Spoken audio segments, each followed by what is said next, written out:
Welcome to the inside. Hey, you guys, my name is Brenda Lee, and I am going to explain to you what the grief cycle looks like. The last video we did, we talked about divorce isn't just marital, right? So when you go through some kind of identity separation, whatever it might be, whether it be a marriage, whether it be a business partnership, whether it be empty nester syndrome or a severance package from a company, it doesn't matter what it is, there is grief that happens. And so I want to unpack grief and what this looks like. Oftentimes, people think that grief is a linear process between stages. And the reality is that's simply not true. And we're going to unpack how this works. First of all, you enter into denial and isolation.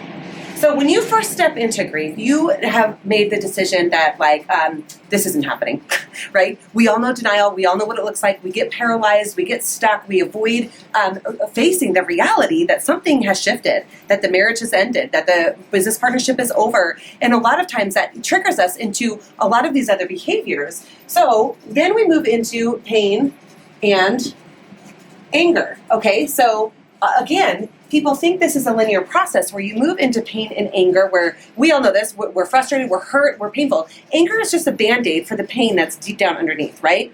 So the anger comes out, and we're frustrated, and we're yelling, and we're mad, and we're throwing things, and we're talking bad about the other person, we're saying all these things. The reality is it's painful. There's hurt under there that we're not dealing with, okay? So first of all, we all know, and you'll hear me repeat it 100 times, we have to feel to heal. So you feel these emotions, okay?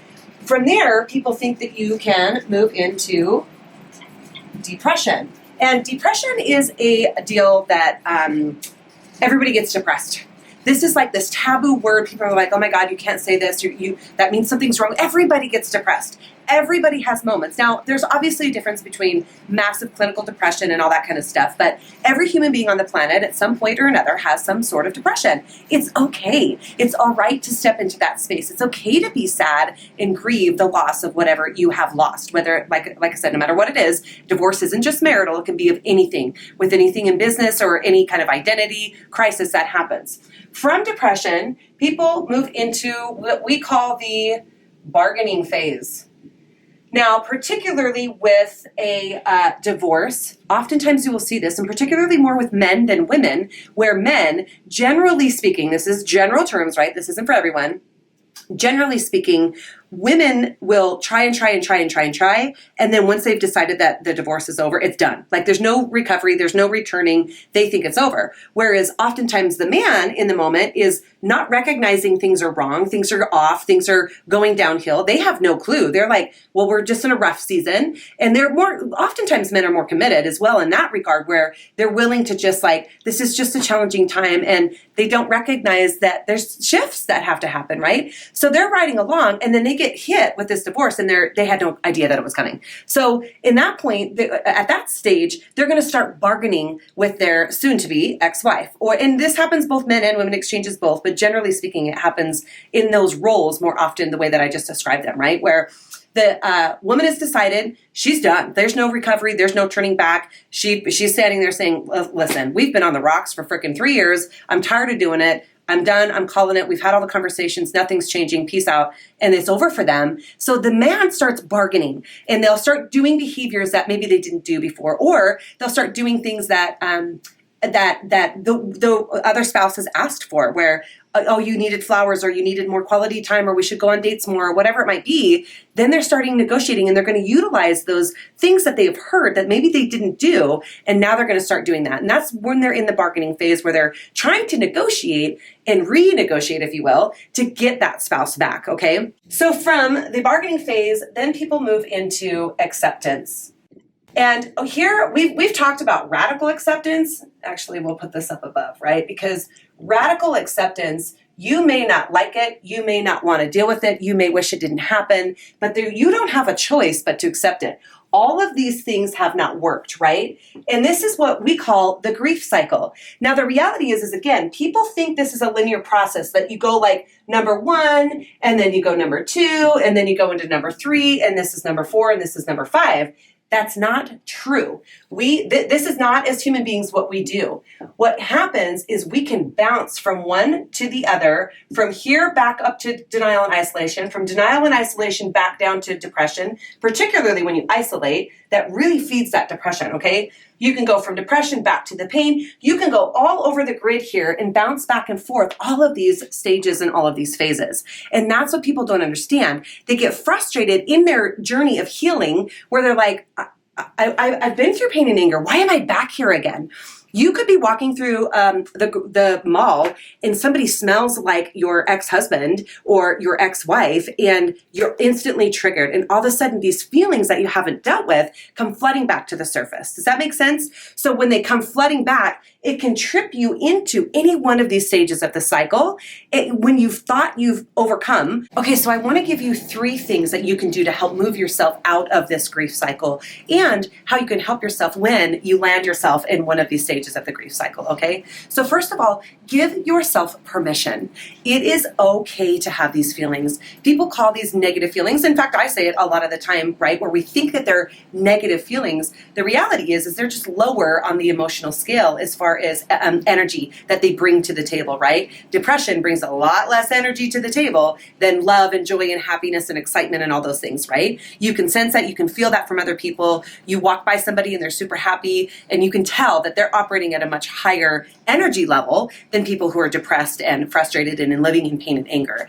But when you're going through a major challenge, a major transition, something that you have to face that just rocks your identity, give yourself permission. It's okay to feel all of these at the same time. It's okay to think you're doing okay, and then you're not slipping back. You're not progressing if you walk through the mall and you smell somebody that smells like your ex, and that triggers you back into that space, or you're engaged in a business negotiation on a new contract with a new partner, and somebody says something that reminds you of your ex-partner that screwed you, right? Like, it's okay to get triggered. Recognize that you're getting triggered and that it's not the facts of the circumstance that is happening right now, and give yourself permission to be in that space and to recognize it. Now, the second thing that is most important is you have to feel to heal. So when you feel this depression, this anger, this denial, the bargaining, you catch yourself stepping into the bargaining phase, when you feel all that, or when you experience that, you want to feel it in order to heal yourself so that you can move out of it.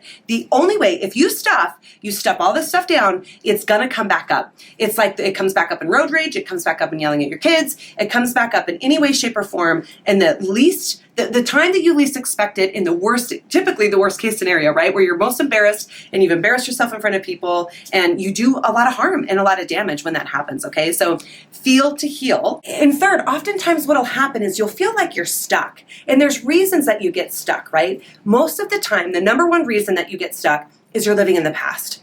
When we are in the present moment, when we are forward in future thinking, we're not living in the past. When you are triggered, it literally takes your physiology, your psychology back to that moment. Your palms get sweaty, you get anxious, your brain is a goal-achieving machine and it doesn't know the difference between reality and that conditioning that has happened. And that's a video we're going to get into later, is the conditioning that happens for us as people.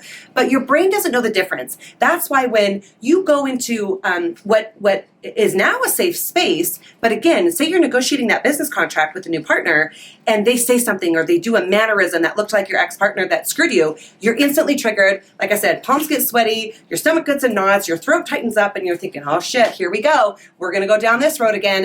And the reality is your body has gone to the past. Well, here's the truth. The only place the past exists is in your brain. That's it. It doesn't exist. It's gone. It's done. It doesn't exist. The only thing that exists right now is this exact very present moment. Past does not exist anymore except for here.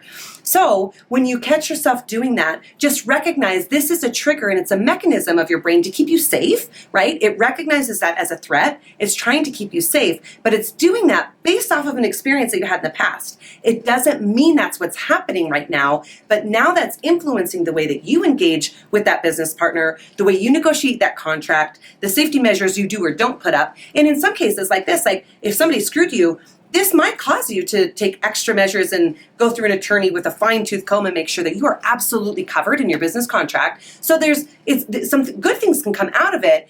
And it can also swing to the other end of the pendulum where it causes you to say, nope, you did that look that my ex-partner did, and I'm going to bail out of this perfectly phenomenal business opportunity. So then you're not taking the risk like you should, like you would have had you not had that experience before. Okay, so does that make sense? Where you've got those 3 areas that you've got to feel to heal, give yourself permission, and then recognize when you get stuck, you're just living in the past. What you can do in that moment when you trigger back into the past, think forward future thinking, because your brain doesn't know the difference in the future either. You could get to program your brain and say, you know what? Okay, I recognize this. I can see myself getting stuck in this space back in the past. I'm going to choose to create a different story, a different narrative for this business relationship or this second marriage or this conversation with my kid or whatever it may be, or the road rage that happens when you come home and somebody cuts you off and you want to get pissed. You get to decide and say, no, that was the old me. The new me, it just calms, relaxes, and we're just going to embrace it and give that guy some space. Maybe his wife is headed to the hospital, or maybe he just got handed divorce papers, or maybe he just lost his ass in the stock market. Who knows, right? What's going on for them? Don't make meaning about it about you. Now you can make a calm, rational decision when you're not living out of this grief cycle and getting triggered back into it and being stuck in that space. All right? So if you enjoy the videos, click the like button below. Share this if you know someone that really needs to hear it. Subscribe to our channel and click on the bell so that you get notified when we upload new videos. And we will see you on the inside.